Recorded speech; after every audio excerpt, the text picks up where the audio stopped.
Hello and welcome to my channel, Love with Sun. My name is Susanna Sun, and this is a place where we talk about all things feminine magic.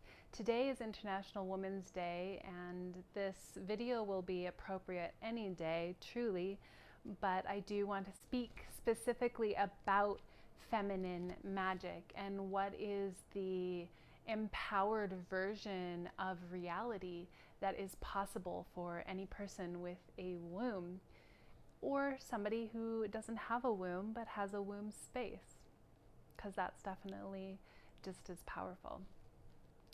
The magic that is innate within the feminine has been suppressed for a very long time, and bringing this back into our memories, accessing the forgotten parts about who we are, is really the topic that I love to speak about the most, and has been personally the most profound medicine that I've been able to source.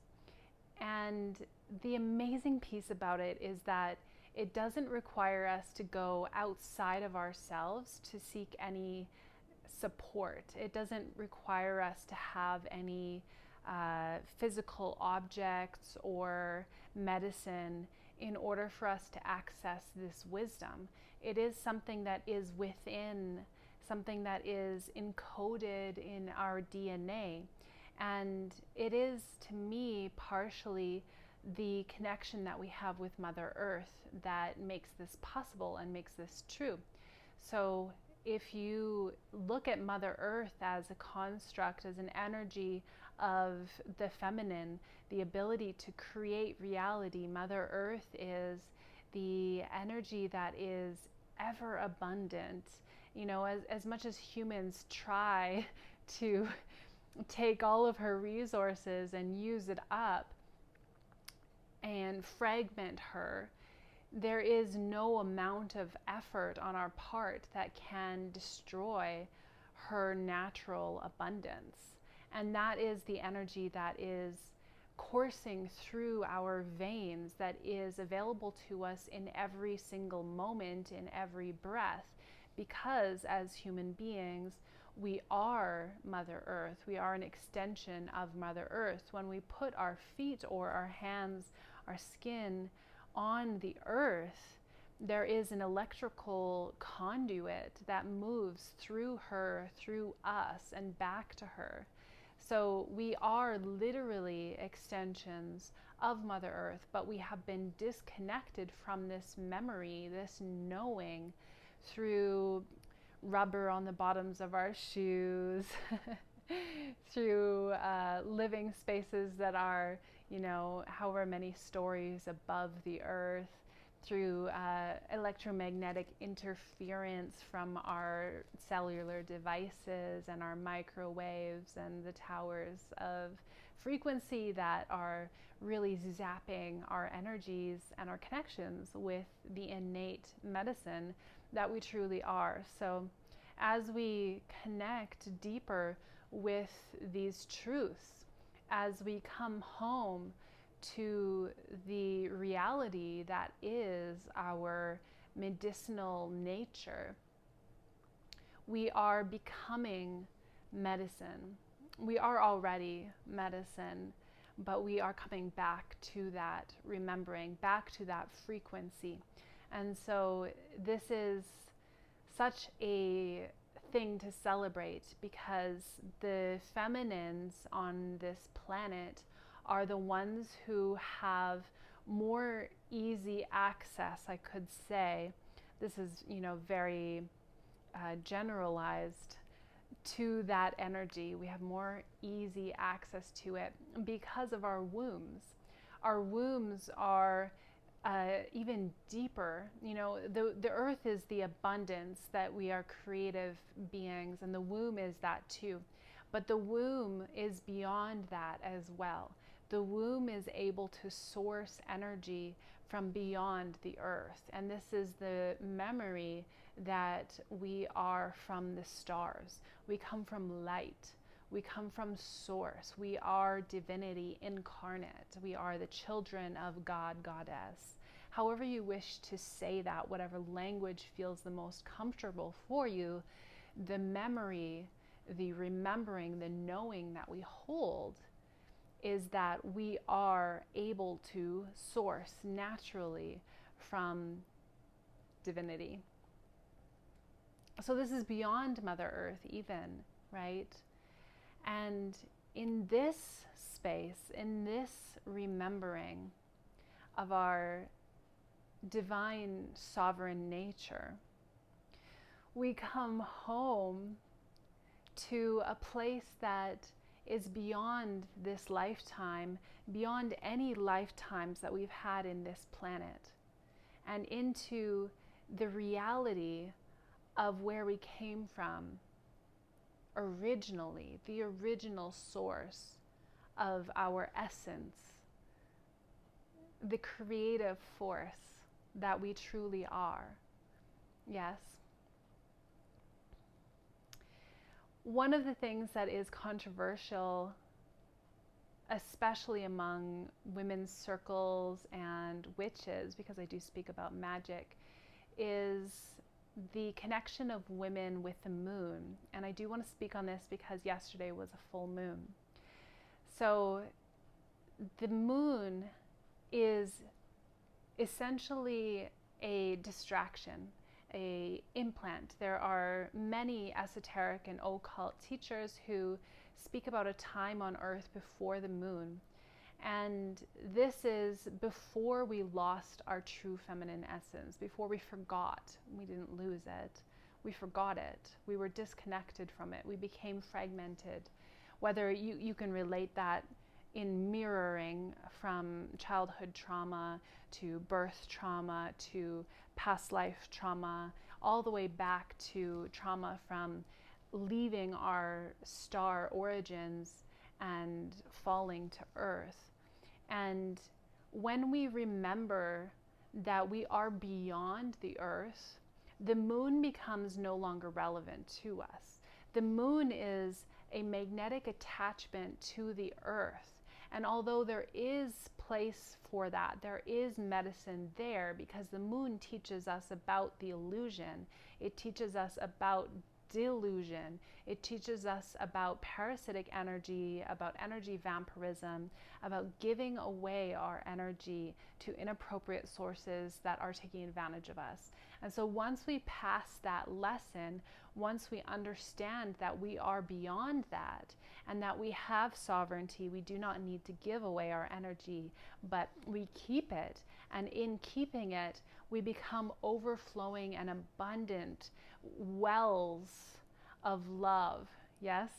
When we get to this point, we understand that the moon was simply an illusion. And so in the cyclical nature of life, the reliving of karmic patterns that many of us do, where we're going from lifetime to lifetime, or experience to experience, a romantic partner to romantic partner, this cycle that we are often stuck in, that is mirrored in the moon cycle as well. In this cycle, we are essentially trapped and enslaved into repeating the lessons over and over and over. And this is obviously a very exhausting experience.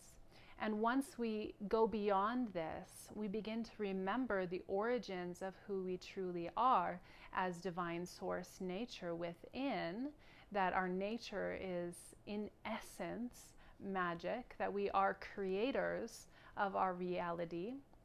Yes. Then we have connected with the light source that is beyond the false light of the moon. And it brings us home to the center of who we truly are as feminine beings, as human beings, as star seeds. Yes.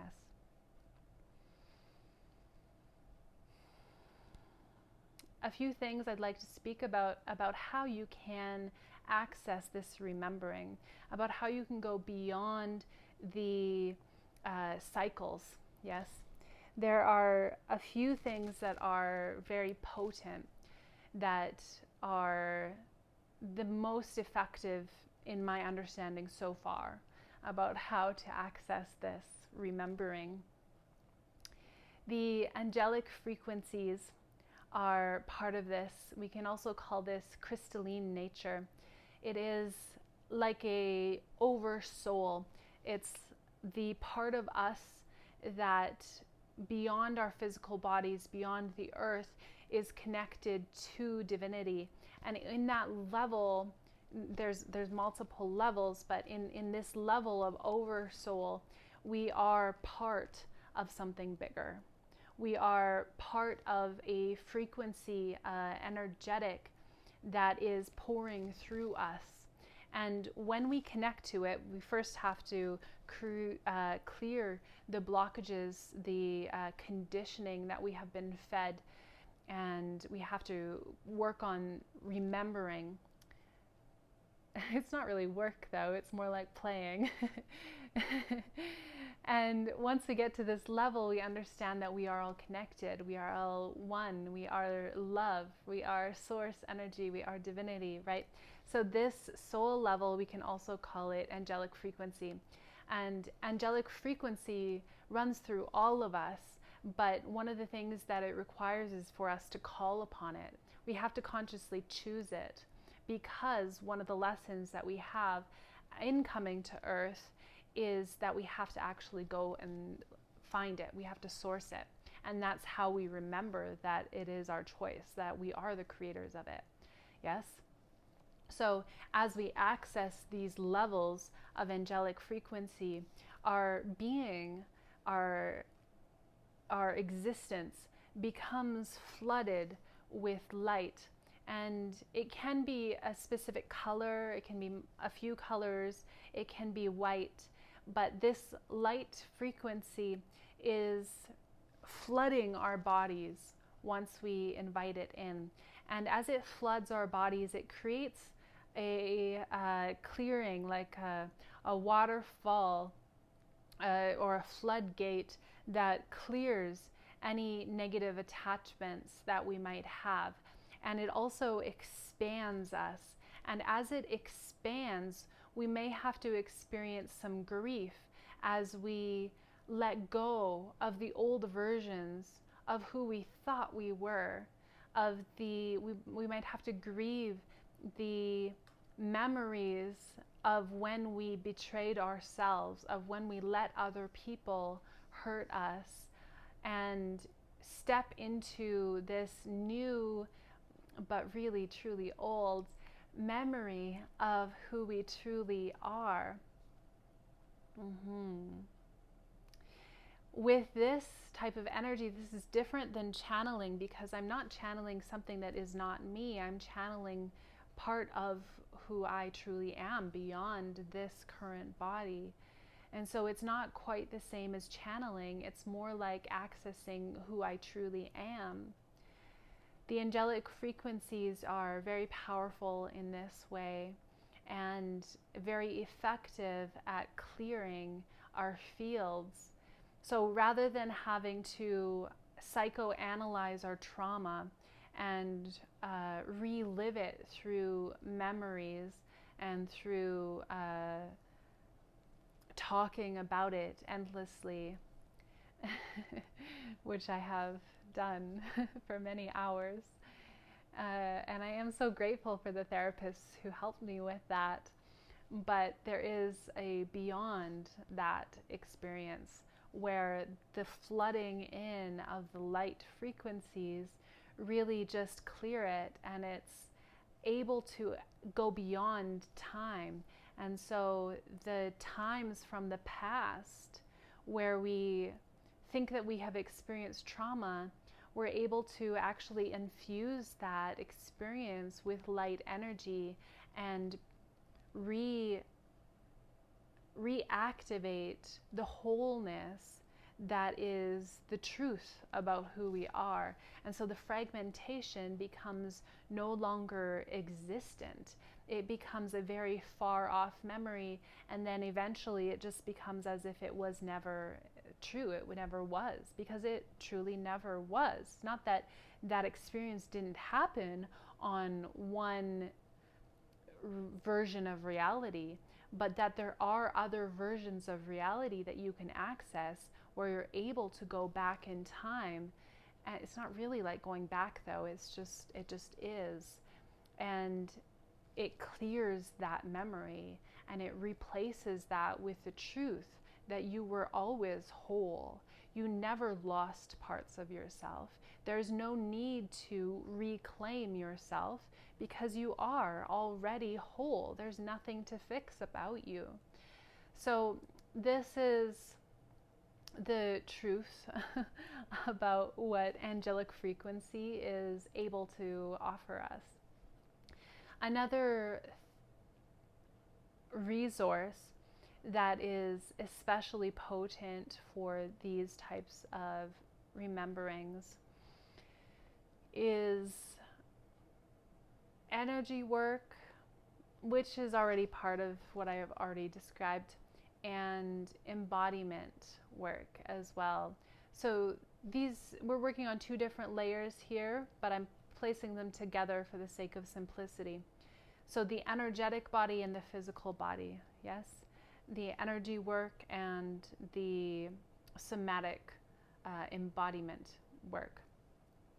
On these two layers, what we are essentially doing is we are aligning our frequency, our reality, from the energetic fields of our aura, our torus field, the parts of us that we perceive to have been fragmented.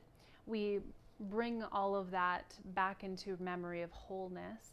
And then on the physical layer in embodiment, we bring that memory, the angelic frequency or the star seed memory, the psychic knowings, and we bring those into the physical realm. And so it's no longer this far out thing, it's actually a lived experience. It's a physical, felt experience as well, in the emotional body and in the physical body as well as the energetic body. In the physical body, what this looks like, and you might have, if you have experience with psychic vision or plant medicine or shamanic journeying, you might understand that there is kind of this etheric layer, an astral realm, and we can go there. We could dissociate by going there. We can use medicines to go there. And in that space, we are often accessing, if we are intentional and clear in our ability, then we are accessing these rememberings, and that's beautiful. The challenge is, now what do I do with that? If I have all of these experiences in the psychic realm, but my physical body is still in a state of dis-ease, then there's a disconnect that's still happening.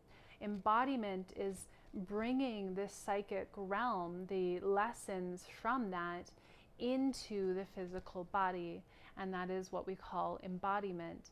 And so in any plant medicine or psychic journey or shamanic journeying, we bring the truths into the physical body, and that is the true medicine of these experiences. It's not to go off and to do this, but it's actually to bring it back, yes?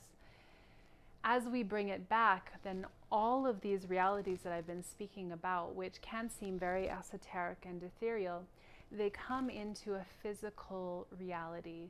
And this is where we are able to access this reality on a daily basis through very simple things like, how are we nourishing our body? What are we spending our time doing? What are we thinking about? What are the stories that we are telling ourselves about who we are and what we're doing and why? What do we think that our true mission and purpose is on this planet? So these are very big questions, but they have very practical applications because it really affects what are you doing with your time? Where are you going to work? Who are you surrounding yourself with? And these things on the physical plane, like I mentioned at the beginning, can be the things that keep us in a cycle and unable to connect between our etheric body, our oversoul or angelic frequency, with our physical body and the current now reality. So when we connect these two things again, we become united within ourselves. Yes. And everything that we do, that we say, that we think becomes aligned with this remembering, this knowing about the truth of our source. The embodiment work is as simple as creating routines, as simple as using our voice to state our non-consent to anything that is keeping us in a repetitive negative cycle, right? Using the word no with confidence, holding that frequency of no as a protection spell to keep us connected to what is truly a yes. Everything else that isn't a full body yes is a no. And as we say no, as we say no to relationships that are one-sided, as we say no to habits that are addictive, patterns that keep us attached, as we say no to foods and media that are taking energy rather than nourishing us. As we do these things, what we are doing in essence is we are creating boundaries about who we truly are. And we're saying, no, I am not that. I am not available for that. It is not connected with who I truly am. And when you do that, your frequency realigns with the remembering of what is true, the full yeses, and it gives you space to be able to connect with that. It's very beautiful and it's very profound. And sometimes when you're new to it, it can feel like turning a light switch on when it's pitch black, and it can be a little bit shocking. But as the light floods your body, there might be some negative attachments, some negative entities that are kind of fighting you in an attempt to stay in your field, to continue leeching off of you. And so there is this kind of die-off symptom that can happen. It can look like grief, it can look like headaches, this kind of need to rest. And that's okay, allowing that to happen because you know that you are connecting with source energy and that this is the truth. Then you just allow those things to fall away from you, and they can do so very easily. And so one of the medicines of the feminine that we are bringing into this planet is the memory that healing does not need to require suffering. The idea that suffering is required in order to heal is a false memory. It is a false light. It is not true. The suffering is part of the trap that keeps us feeding the negative entities, yes, the illusions. And so when we remember that alignment is actually joy, it's peace, it's beyond pleasure, more bliss. It's the experience of the love, unconditional love, right? In this remembering, healing does not require us to suffer in order to earn it. Yeah? That was a lot, very dense in a short amount of time. Let me know what comes through for you and what pieces are really aligning for you in this remembering. Let me know in the comments. I would love to hear what is standing out for you, if anything. And if you are looking for deeper experiences and practices of using these energies, of connecting with your rememberings, that is why I am here. I'm so grateful to share it with you. And I send you many blessings on this International Women's Day. Yes, the honoring of the feminine and the remembering that the feminine is the essence that is bringing our planet back to harmony, back to the remembering of unconditional love. Have a beautiful day, and thank you. Bless, bless.